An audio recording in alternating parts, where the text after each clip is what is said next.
Chères Africaines, chers Africains, chers amis de l'Afrique, mesdames, mesdemoiselles et messieurs, bonjour et bienvenue aux premières universités ouvertes de la société civique en Afrique. Et l'initiative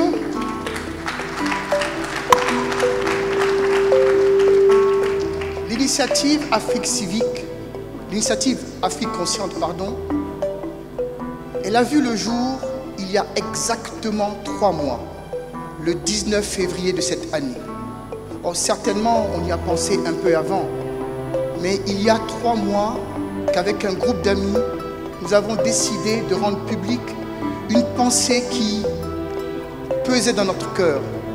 Qu'est-ce que nous pouvons faire, enfin, pour que ce continent y soit différent? Pourquoi on a créé Afrique consciente? Simplement parce qu'on a commencé à observer et à comprendre les aspirations profondes de centaines de millions d'Africains au quotidien sur ce continent. Des centaines de millions d'Africains ne rêvent qu'à une chose, que nous ayons une meilleure éducation, que nous ayons une meilleure instruction, que nous ayons des personnes en meilleure santé, que ce soit dans nos environnements urbains ou dans nos environnements ruraux. Et que grâce à plus de justice sociale, il devienne enfin possible que chaque enfant, chaque femme, chaque homme puisse décemment espérer avoir une vie digne et respectable.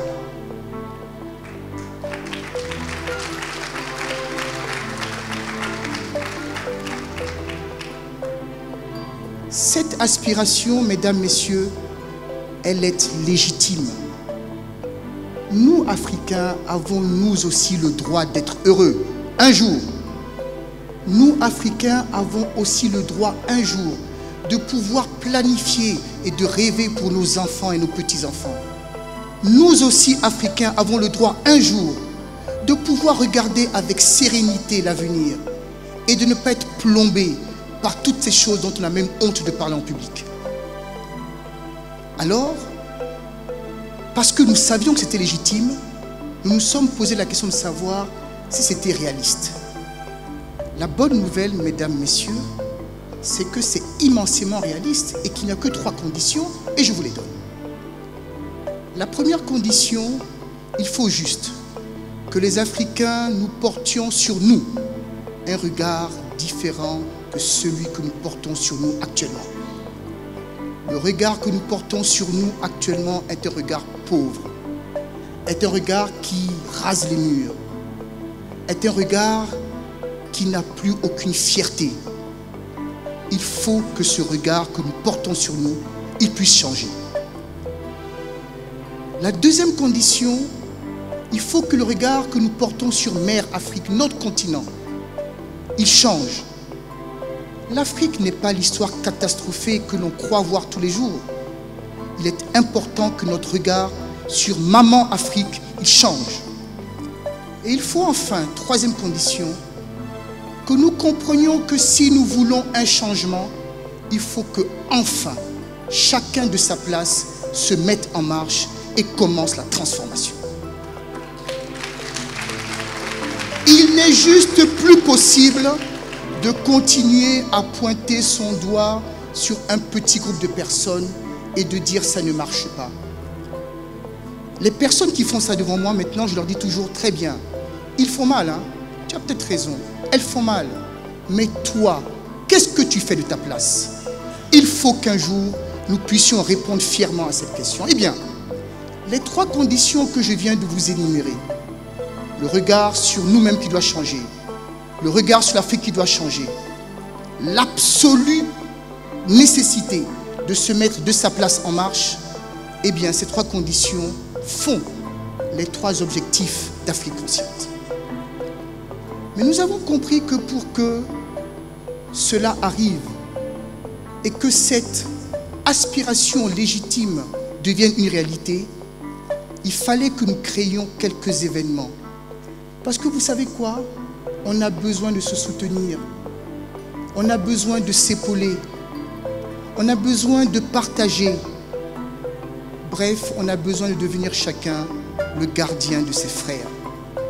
Et si on ne le fait pas, nous allons ajouter plus de rhétorique à de la rhétorique déjà trop riche et rien ne se passera. Alors, nous avons décidé de faire ce qu'on appelle l'événement que vous vivez aujourd'hui, qui s'appelle les premières universités ouvertes de la société civique en Afrique. Parce que nous voulons que l'Afrique devienne demain une communauté de partage et d'apprentissage qui soit gérée et pensée avec plus de travail, plus de rigueur, plus de discipline, plus d'engagement, plus d'honnêteté, plus d'intégrité, avec un sens commun pour nous tous de notre destin ensemble. Alors je me réjouis que vous soyez venus nombreux. Le seul fait que vous soyez dans cette salle marque pour nous votre engagement pour que cette Afrique, elle arrive un jour. Je me réjouis de savoir que dans la salle, nous avons des personnes qui vont nous parler et qui vont partager avec nous des choses extraordinaires. Nous allons parler de l'histoire méconnue de l'Afrique. Et c'est important de savoir qu'il y a des pans entiers de notre histoire qui ne sont pas connus. Et ceci participe à raser les murs. L'Afrique, l'histoire de l'Afrique n'est pas celle que nous pensons. Il va falloir, mesdames, messieurs, que nous commencions sincèrement et consciemment un processus de désapprentissage pour enfin s'instruire de ce qui va nous élever. Nous allons parler des solutions aux inerties de l'Afrique. Nous avons des personnes compétentes qui vont monter tout à l'heure pour parler. Et l'on va comprendre que si, oui, le système nous plombe, il y a malheureusement beaucoup de choses qui sont du fait de notre responsabilité qui nous condamnent. Nous allons également entendre 3 personnes extraordinaires qui nous montrent qu'il est possible de se mettre en marche de sa place. Et puis enfin, nous allons clôturer avec les opportunités de l'Afrique. Je conclus. Le thème de la journée, c'est le retour aux valeurs. Je pense profondément, et Dieu merci, je ne suis pas seul, que l'Afrique peut penser son développement différemment que celui de marcher sans trop réfléchir dans les sentiers qui lui ont été dessinés. Et enfin, en s'émancipant, de s'enraciner sur ce qui fait notre richesse, c'est-à-dire nos valeurs. Si nous le faisons, nous pouvons avoir un développement qui sera non seulement authentique, mais il sera sûr, il sera durable et il sera constructif. Voilà pourquoi nous sommes ensemble aujourd'hui.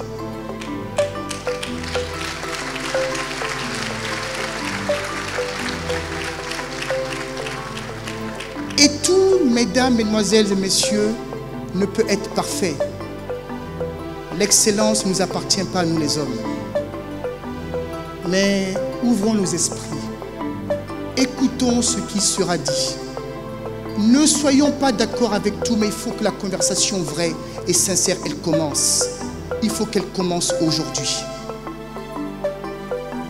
Pour pouvoir terminer, je voudrais humblement, parce que ça aussi, ça fait partie de ce en quoi je crois. Je prie Dieu Tout-Puissant qu'il puisse bénir chacun d'entre nous dans cette salle. Qu'il bénisse nos travaux. Qu'il bénisse les communautés qui ne sont pas avec nous aujourd'hui. Qu'il bénisse l'Afrique et qu'il bénisse le monde. Je vous remercie.